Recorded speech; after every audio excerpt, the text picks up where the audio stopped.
Let's move on to a movie now that's one of the most brilliant, weird, and unusual American documentary films I've seen in a long time. Roger Ebert was the definitive mainstream film critic in American cinema. He has been writing for half of the history of feature films. Roger was a mature writer early on. He's written over a dozen books. He wrote a novel. He won a Pulitzer Prize. How on earth did Roger Ebert write Beyond the Valley of the Dolls? Boobs. Beyond the Valley.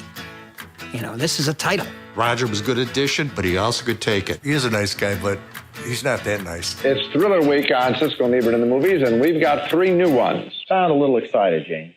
Sound less excited, Roger.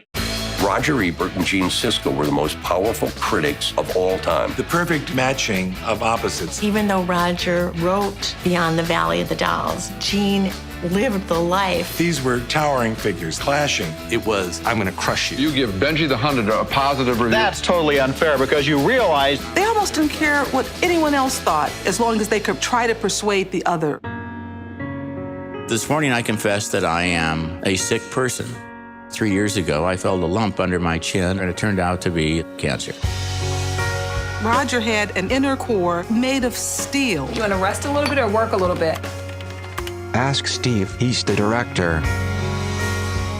He is a soldier of cinema who cannot even speak anymore, and he plows on, and that touches my heart very deeply. As a film critic, he was somebody who gave life to new voices, gave life to new visions that reflected all the diversity of this nation. He made it possible for a bigger audience, a wider audience, to appreciate cinema as an art form because he really loved films. For me, the movies are like a machine that generates empathy. It lets you understand hopes, aspirations, dreams, and fears. It helps us to identify with the people who are sharing this journey with us.